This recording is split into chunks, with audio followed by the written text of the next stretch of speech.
یہ کہانی مقدر کی طاقت، سادگی کی جیت اور حسد کی ناکامی کے گرد گھومتی ہے۔ مقدر کی جیت زمانے قدیم میں ایک بادشاہ ریاست پر حکومت کرتا تھا۔ بادشاہ نے دل کا اچھا اور نیک دل انسان تھا، لیکن عقل مند نہ تھا، اس لیے اسے کسی ہوشیار اور مند کی تلاش رہا کرتے تھے تاکہ بہتر رہے اور ترقی کر کے دشمنوں کو اپنا غلام بنا سکے۔ دور دراز کی زرخیز سلطنت پر ایک رحم دل لیکن تنہائی پسند سلطان حکومت کرتا تھا۔ سلطان اپنی رعایا کی بہتری چاہتا تھا، مگر اس کے ارد گرد وزراء اور درباریوں کا ایک ایسا حلقہ تھا جو صرف اپنی تجوریوں کو بھرنے اور ایک دوسرے سے حسد کرنے میں مصروف رہتا تھا۔ ان کی سازشوں اور جھوٹی تعریفوں نے سلطان کو اندر سے کھوکھلا کر دیا تھا۔ اسے ہمیشہ ایک سچے اور وفادار دوست کی تلاش رہتی تھی جو نہ تو سونے کی خواہش رکھے اور نہ ہی کسی رتبے کی۔ اسی سلطنت کے ایک چھوٹے سے گاؤں میں، جہاں سے شہر کا شور بھی سنائی نہیں دیتا تھا، نیاز نامی ایک نوجوان جولاہا کپڑا بننے والا رہتا تھا۔ نیاز دن بھر محنت سے اپنے کھڈی پر کپڑا بنتا کہ اس کے دل میں کوئی داغ یا لالچ نہ تھا۔ اسے یہ معلوم ہی نہیں تھا کہ شہر کی شاہی زندگی کیسی ہوتی ہے۔ مقدر کی پہلی دستک ایک روز سلطان شکار کے لیے جنگل میں نکلا اور اپنے شاہی قافلے سے بچھڑ گیا۔ بھوک اور پیاس سے نڈھال وہ ایک ویران راستے پر آ نکلا۔ اسی وقت نیاز اپنی کھڈی کے لیے لکڑی کاٹنے جا رہا تھا۔ جب اس نے سلطان کو خستہ حال دیکھا تو بغیر کسی سوال کے اس نے اپنی مشک سے پانی پلایا اور اپنی کھڑا ڈالا۔ جھوپڑی میں لے جا کر اسے باجرے کی روٹی اور سادہ سالن کھلایا۔ سلطان نے جب اپنی اصلیت بتائی تو نیاز نے نہ تو حیرت کا اظہار کیا اور نہ ہی کوئی انعام مانگا۔ وہ صرف مسکرا کر بولا، خدا کا شکر ہے کہ اس نے مجھے کسی انسان کی مدد کرنے کا شرف بخشا۔ سلطان اس کی سادگی اور سچے لہجے سے اتنا متاثر ہوا کہ واپسی پر اس نے نیاز کو اپنے ساتھ لے جانے کا فیصلہ کیا تاکہ اسے شاہی خزانے کا امین سلطنت خزانچی مقرر کر سکے۔ درباریوں کے لاکھ اعتراض کے باوجود کہ یہ ایک جاہل جولاہا ہے، سلطان نے ایک نہ سنی اور کہا، جو شخص بھوک میں مجھے روٹی کھلاتے وقت لالچ نہ کرے، اس کی نیت کبھی خراب نہیں ہو سکتی۔ پہلی سازش، لالچ کا جال۔ نیاز کی آمد سے تمام وزراء، خصوصاً وزیر خاص، شدید حسد میں مبتلا ہو گئے۔ انہیں لگا کہ یہ سادگی کا لبادہ اوڑھے کوئی چالاک شخص ہے جو ان کا مقام چھین لے گا۔ وزیر خاص نے ایک سازش تیار کی۔ اس نے نیاز کو ایک انتہائی قیمتی اور نفیس لکڑی کا صندوق تحفے میں دیا اور کہا، امین سلطنت، یہ آپ کی امانت ہے، اسے شاہی خزانے میں نہیں بلکہ اپنے پاس رکھنا۔ جب سلطان حساب مانگے تو کہنا کہ یہ تحفہ آپ کو میری طرف سے ملا تھا اور آپ نے اسے چھپا لیا۔ میں سلطان سے کہوں گا کہ اس صندوق میں ایک قیمتی ہیرا تھا جو آپ نے غائب کر دیا۔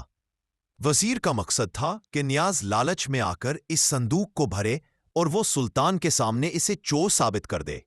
نیاز نے اس کی بات کا مطلب نہیں سمجھا، لیکن چونکہ وہ محنت سے محبت کرتا تھا، اس نے اس نفیس صندوق کو کپڑے کے ٹکڑوں سے بھر دیا جو اس کے کام کے دوران بچ جاتے تھے، پر ایک پرچی پر لکھ دیا، اس میں میرے دل کی محنت اور مشقت ہے۔ جب وزیر نے سلطان سے شکایت کی اور صندوق کھولنے کا مطالبہ کیا تو سلطان نے محل میں دربار لگایا۔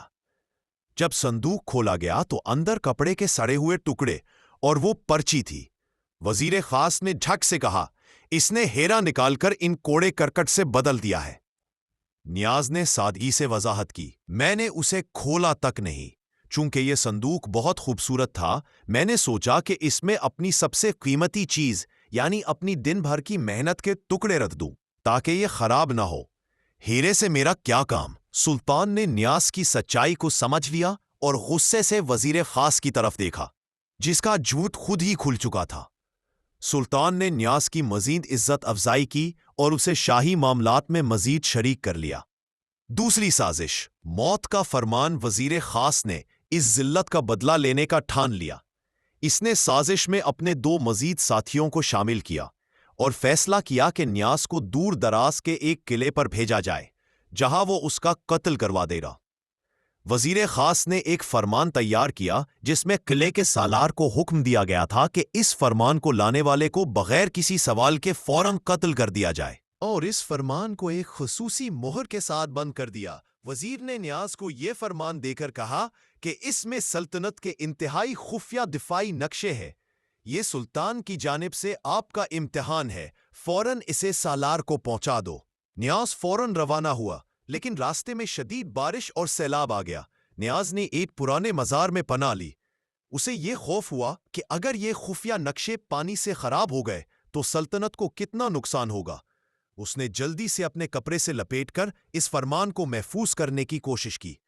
اسی وقت مزار کے ایک متولی نے اسے بتایا کہ بیٹا، انسان جب کوئی امانت اپنے ذمے لے لے تو دنیا کی کسی بھی قیمت پر اس کی حفاظت کرنی چاہیے۔ نیاز کے دل میں بات بیٹھ گئی۔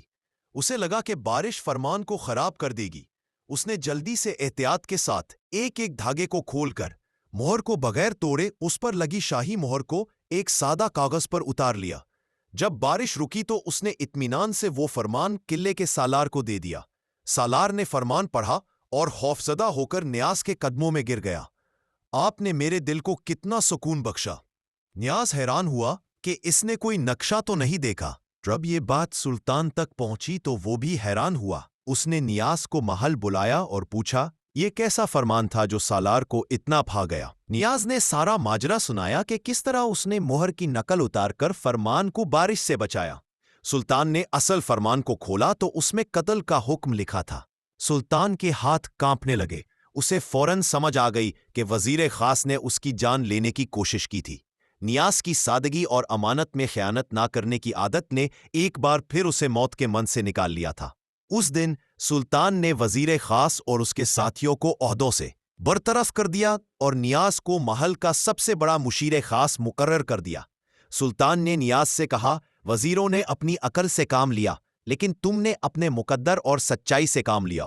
تم واقعی قدرت کا فیصلہ ہو۔ اس طرح سادگی اور مقدر کی طاقت نے ہر سازش کو ناکام بنا دیا، اور ایک جلاہا اپنی نیک نیتی کی بدولت سلطنت کے سب سے اہم مقام پر فائز ہو گیا۔ دوستو، یہ کہانی بظاہر تو ایک فنی لگتی ہے، مگر اس میں ایک ایسا سچ چھپا ہے جسے ہم سب کو تسلیم کرنا چاہیے۔ وہ ہے سچائی اور اللہ کا کرم۔ ہمیں بھی کسی سے حسد نہیں کرنا چاہیے۔ اگر کوئی کسی عہدے یا رتبے پر فائز ہے تو وہ اپنی محنت اور اللہ کے کرم سے ہوتا ہے۔ کوشش کرے وہ صفات اپنے اندر بھی پیدا کرے۔ سچائی اختیار کرے، محنت کرے، کہیں کسی سے حسد نہ کرے۔ حسرت کرنے والے اور منافق لوگ کبھی بھی کامیاب نہیں ہوتے، ہمیشہ جیت سچے لوگوں کے ہی ہوتی ہے۔ امید ہے آپ کو یہ کہانی بہت پسند آئی ہوگی اور بہت کچھ سیکھا ہوگا۔ اللہ حافظ۔